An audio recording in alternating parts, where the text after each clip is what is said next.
후회는 하되 자책은 하지 마세요. 요즘 자꾸 이런 생각이 드시나요?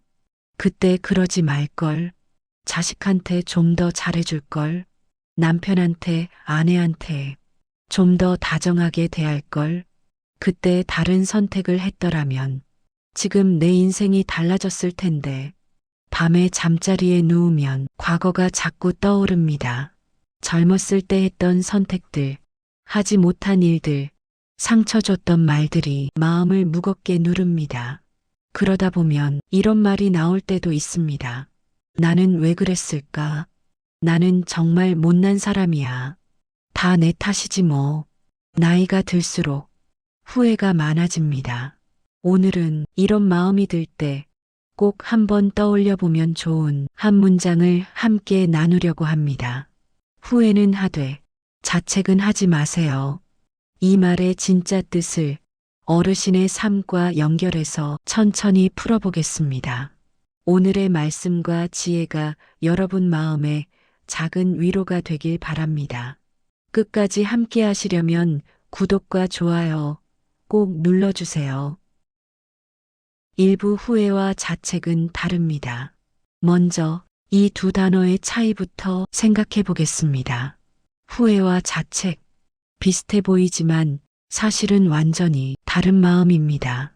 후회는 과거를 돌아보며 그때 이렇게 할 걸 하고 되돌아보는 마음입니다. 거울을 보는 것과 비슷합니다. 내가 어떤 선택을 했는지, 그게 어떤 결과를 가져왔는지 조용히 들여다보는 겁니다. 후회는 과거를 배우고 성찰하는 마음입니다. 그래서 후회는 나쁜 게 아닙니다. 오히려 후회할 줄 아는 사람이 더 성숙한 사람입니다. 그때 내가 실수했구나. 다음엔 이렇게 해야겠다. 이렇게 생각할 수 있는 건 건강한 마음입니다. 하지만 자책은 다릅니다. 자책은 과거를 돌아보는 게 아니라 자기 자신을 공격하는 겁니다. 나는 왜 그랬을까? 나는 정말 못난 사람이야. 다 내 탓이야. 거울을 보는 게 아니라 거울을 들고 자기 자신을 때리는 겁니다. 후회가 그때 그 선택은 아쉬웠다라면 자책은 나는 형편없는 사람이다입니다. 후회는 특정 행동을 반성하지만 자책은 자기 존재 자체를 부정합니다. 이 차이가 정말 중요합니다. 많은 어르신들이 후회와 자책을 구분하지 못하고 후회하다가 어느새 자책으로 넘어가 버립니다. 자식한테 좀 더 잘해줄 걸. 이건 후회입니다. 하지만 여기서 멈추지 않고 나는 부모 자격이 없어. 나는 좋은 부모가 아니었어. 이렇게 넘어가면 자책이 됩니다. 남편한테 좀 더 다정하게 대할 걸. 이것도 후회입니다. 하지만 나는 좋은 아내가 아니었어. 다 내 탓에 남편이 힘들었어. 이렇게 되면 자책입니다. 후회는 과거의 행동을 되돌아보지만 자책은 과거의 내가 아니라 현재의 나까지 무가치하게 만듭니다.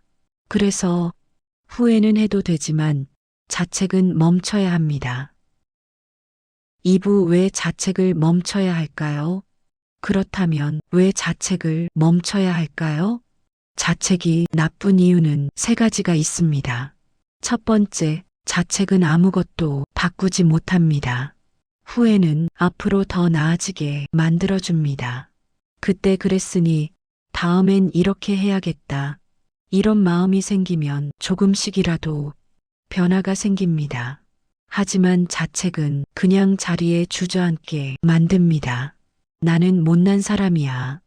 다 내 탓이야. 이렇게 생각하면 앞으로 나아갈 힘이 생기지 않습니다. 과거도 바꿀 수 없고 미래도 바꿀 수 없습니다. 그냥 그 자리에서 자기 자신을 괴롭히기만 할 뿐입니다. 두 번째, 자책은 과거를 왜곡합니다. 자책을 하다 보면 과거를 있는 그대로 보지 못하게 됩니다. 나는 자식한테 아무것도 해준 게 없어. 정말 그럴까요? 매일같이 밥을 지었고, 빨래를 했고, 아플 때 간호했고, 학교 보냈고, 밤늦게까지 일했습니다. 하지만 자책에 빠지면 이 모든 게 보이지 않습니다. 단 한두 번 화를 냈던 일, 아이가 원하는 걸 사주지 못했던 일만 크게 보입니다. 과거를 공정하게 보지 못하고 나쁜 부분만 확대해서 보는 겁니다. 세 번째, 자책은 현재를 빼앗아 갑니다. 자책을 하는 동안 지금 이 순간은 사라집니다. 그때 그랬어야 했는데 이 생각에 빠져 있으면 오늘 먹는 밥맛도 느끼지 못하고 창밖 풍경도 보이지 않고 누군가 건네는 따뜻한 말도 들리지 않습니다. 과거에 발목 잡혀서 현재를 놓쳐버리는 겁니다. 그래서 자책은 멈춰야 합니다. 후회는 해도 좋지만 자책까지 갈 필요는 없습니다. 3부 그때는 그게 최선이었습니다. 어르신께 꼭 드리고 싶은 말이 있습니다. 그때는 그게 최선이었습니다. 지금 돌아보면 아쉬운 선택들이 많을 겁니다. 자식을 키울 때 화를 낸 적, 배우자에게 차갑게 대한 적, 부모님께 효도 못한 것, 일 때문에 집을 자주 비운 것, 지금 생각하면 그러지 말걸 하는 일들이 많습니다. 하지만 조금만 더 천천히 생각해보면 그때 그 순간에는 그게 최선이었습니다. 자식한테 화를 냈던 건 잘 키우고 싶어서였고, 배우자에게 차갑게 대했던 건 내 마음이 힘들어서였고, 부모님께 효도 못한 건 내 가족 먹여 살리느라 정신이 없어서였고, 집을 자주 비운 건 가족을 위해 돈을 벌어야 했기 때문입니다. 완벽한 선택을 한 건 아니지만 그 순간에는 그게 내가 할 수 있는 최선이었습니다. 더 좋은 방법을 몰랐던 것뿐입니다. 더 나은 선택을 할 여유가 없었던 것뿐입니다. 지금은 세월이 지나서 여유가 생기고 더 많은 걸 알게 되었으니까 그때 이렇게 할 걸 하고 생각하는 겁니다. 하지만 그때 그 순간으로 돌아가면 그때의 나는 그것밖에 할 수 없었습니다. 그러니 후회는 해도 좋지만 자책까지는 하지 않으셔도 됩니다. 그때 나는 내가 할 수 있는 최선을 다했어. 이렇게 생각하시면 됩니다. 4부 완벽한 사람은 없습니다. 어르신, 혹시 이런 생각 하고 계신가요? 다른 사람들은 다 잘 살았는데 나만 실수가 많았어. 아닙니다. 다른 사람들도 똑같습니다. 완벽하게 자식을 키운 부모는 없습니다. 완벽하게 배우자를 대한 사람도 없습니다. 완벽하게 부모님께 효도한 자식도 없습니다. 다들 후회하며 삽니다. 그때 좀 더 잘할 걸, 이렇게 할 걸, 이런 생각은 모두가 합니다. 차이가 있다면 어떤 사람은 후회에서 멈추고 어떤 사람은 자책까지 가는 차이입니다. 자책하는 사람은 나만 못났다고 생각하지만 사실은 다들 비슷합니다. 겉으로는 잘 살아온 것처럼 보여도 속으로는 후회하는 일들이 많습니다. 그러니 나만 실수가 많았다고 생각하지 마세요. 모두가 실수하며 살아왔습니다. 모두가 최선을 다했지만 완벽하지 못했습니다. 그게 사람입니다. 완벽한 사람은 없습니다. 완벽한 부모, 완벽한 자식, 완벽한 배우자, 그런 건 없습니다. 다들 부족함을 안고 살아갑니다. 그러니 어르신도 스스로를 너무 혹독하게 대하지 마세요. 오부 자책을 내려놓는 연습. 그렇다면 자책하는 마음이 올라올 때 어떻게 하면 좋을까요? 몇 가지 작은 연습을 함께 생각해 보겠습니다. 첫 번째, 자책하는 말을 후회하는 말로 바꿔보세요. 나는 못난 부모야. 이 말이 떠오르면 이렇게 바꿔보세요.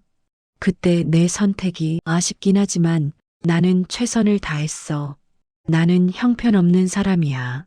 이 말이 떠오르면 그때는 내가 그것밖에 몰랐어. 지금은 더 알게 됐으니 다행이야. 처음엔 어색할 겁니다. 하지만 자꾸 연습하다 보면 조금씩 익숙해집니다. 두 번째, 그때는 그게 최선이었다를 반복해서 말해보세요. 후회되는 일이 떠오를 때마다 속으로 이렇게 말해보세요. 그때는 그게 최선이었어. 처음엔 믿기지 않을 수도 있습니다. 하지만 자꾸 말하다 보면 조금씩 마음이 부드러워집니다. 세 번째, 잘한 일도 함께 떠올려 보세요. 후회되는 일만 생각하지 말고 그때 잘했던 일도 함께 떠올려 보세요. 자식한테 화를 낸 날도 있지만 맛있는 밥 해준 날도 많았고 아플 때 간호해준 날도 많았습니다. 배우자에게 차갑게 대한 날도 있지만 함께 웃은 날도 많았고 힘들 때 함께 버틴 날도 많았습니다. 나쁜 기억만 떠올리지 말고 좋은 기억도 함께 떠올리세요. 그러면 과거가 조금 더 균형 있게 보입니다. 네 번째, 용서하는 연습을 해보세요. 다른 사람을 용서하는 것도 어렵지만 자기 자신을 용서하는 건 더 어렵습니다. 하지만 꼭 필요한 일입니다.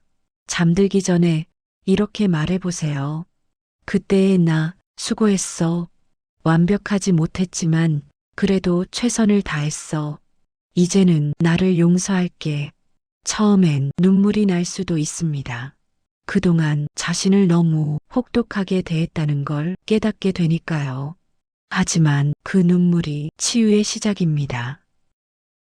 6부 지금부터라도 어르신께 마지막으로 드리고 싶은 말이 있습니다. 과거는 바꿀 수 없지만 지금부터는 바꿀 수 있습니다. 자식에게 좀 더 잘해줄 걸 후회된다면 지금부터라도 따뜻한 말 한마디 해보세요. 그동안 힘들었지? 항상 고맙게 생각해. 배우자에게 좀 더 다정하게 대할 걸 후회된다면 지금부터라도 손을 잡아보세요. 오랜만에 고마워라고 말해보세요. 부모님께 효도 못한 게 후회된다면 지금이라도 묘소에 찾아가서 조용히 손 모아보세요. 죄송했습니다. 그래도 저 잘 살고 있습니다. 이렇게 말해보세요. 과거는 바꿀 수 없지만 지금부터의 하루, 한 달, 1년은 바꿀 수 있습니다. 후회를 자책으로 만들지 말고 후회를 변화의 시작으로 만들어 보세요. 그러면 과거의 후회가 조금은 의미 있게 느껴질 겁니다. 마무리. 어르신, 지금까지 살아오면서 후회되는 일들이 정말 많으실 겁니다. 그때 그러지 말걸, 이렇게 할걸, 이런 생각이 자꾸 떠오르실 겁니다. 그건 자연스러운 일입니다. 후회하세요. 과거를 돌아보고 아쉬워하고 그때를 떠올리세요. 그건 나쁜 게 아닙니다. 하지만 그 다음 단계로 넘어가지는 마세요. 후회에서 자책으로 넘어가지 마세요. 나는 못난 사람이야. 다 내 탓이야. 이렇게 자기 자신을 공격하지 마세요. 그때는 그게 최선이었습니다. 어르신은 그 순간 할 수 있는 최선을 다했습니다. 완벽하지 못했지만 그래도 최선이었습니다. 그러니 후회는 하되 자책은 하지 마세요. 오늘 밤 잠자리에 들기 전에 이 한 문장을 마음속으로 조용히 한 번만 되뇌어 보셨으면 합니다.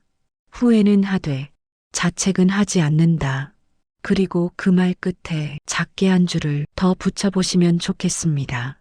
그때의 나 정말 수고 많았다. 어르신, 완벽하지 못했어도 괜찮습니다. 최선을 다했다면 그것으로 충분합니다. 이제는 자신을 조금 더 부드럽게 대해주세요. 오늘도 끝까지 들어주셔서 정말 감사합니다. 어르신, 오늘도 수고 많으셨습니다. 편안한 밤 보내시길 바랍니다. 오늘 영상이 마음에 닿았다면 주변에도 나눠보세요.